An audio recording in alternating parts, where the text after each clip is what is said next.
Viewers अस्सलाम वालेकुम। मैं हूं आपकी शेफ़ रुबीना और आप देख रहे हैं अपना यूट्यूब चैनल। वीवर्स, अल्लाह के फ़ज़ल करम और उसकी रहमत से मेरी यूट्यूब फैमिली सब बढ़िया बढ़िया होंगी। वीवर्स, आज हम बनाने जा रहे हैं आलू गोश्त, वो भी बेहद आसान तरीके से, और शोरबा इतना लजीज कि आप बार बार खाने पे मजबूर हो जाएं। बहुत ही मज़ेदार ये सालन तैयार होता है। एक बार बनाएंगे तो बार बार बनाने को दिल चाहेगा। बहुत ही सिंपल तरीके से ये रेसिपी लेके आई हूँ। बैचलर हजरात और दूर देश में बैठे हुए हमारे भाई वो भी इसे आसानी से बना सकते हैं। बच्चे और बड़े सब इसको शौक़ से खाते हैं। तो फिर देर किस बात की, वीडियो को शुरू करते हैं। बिस्मिल्लाहिर्रहमानिर्रहीम। वीवर्स, यहाँ पे मैंने सबसे पहले 1 किलो गोश्त लिए हैं। ये मटन का गोश्त है। इसके साथ ही 2 अदद टमाटर लिए हैं, ये फ्रोज़न टमाटर हैं, और 3 अदद आलू लिए हैं। आलू जो है आधा किलो के करीब है। एक बड़े साइज़ का प्याज लिया है। सबसे पहले प्रेशर कुकर में गोश्त ऐड करेंगे और इसके साथ ही हम इसमें प्याज ऐड कर देंगे। फ्लेम हमने ऑन कर दिया है। 1 गिलास भरकर पानी का ऐड करेंगे। इसके साथ ही लहसुन अदरक का पेस्ट ऐड करेंगे। 1 टेबल स्पून ज़ीरा ऐड करेंगे। हाफ़ टी स्पून नमक ऐड करेंगे। 1 टीस्पून और लाल मिर्च पाउडर ऐड करेंगे 2 टीस्पून। हल्दी ऐड करेंगे 1 टीस्पून। सर्दियों में हल्दी ज़्यादा इस्तेमाल किया करें। इसके साथ ही हम इसमें ऐड करेंगे धनिया।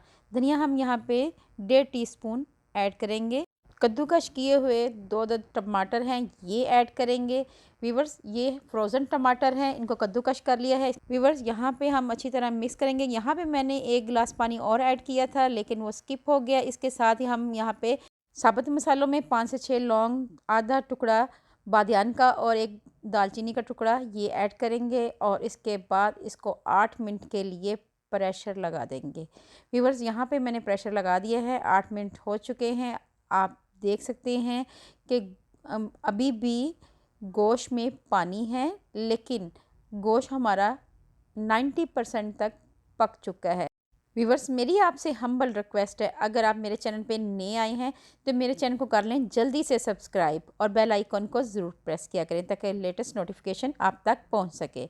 व्यूवर्स, अब हम इस स्टेज पे आके आलू ऐड कर देंगे। आलू, थोड़ा सा पानी अभी है, लेकिन मैंने आलू ऐड कर दिए हैं ताकि गोश्त का फ्लेवर आलूओं में आ जाए। 1 चम्मच भरकर कुकिंग ऑयल ऐड किया है। अब हम इसे कवर करके 5 मिनट के लिए पकाएंगे ताकि पानी अच्छी तरह खुश्क हो जाए और इसकी एक ज़बरदस्त किस्म की भुनाई हो जाए।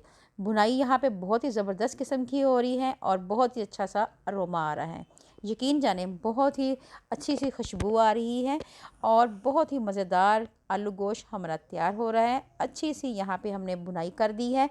अब हम इसमें पानी ऐड करेंगे। आपने शोरबा अपनी मर्ज़ी से कम या ज़्यादा रखना है।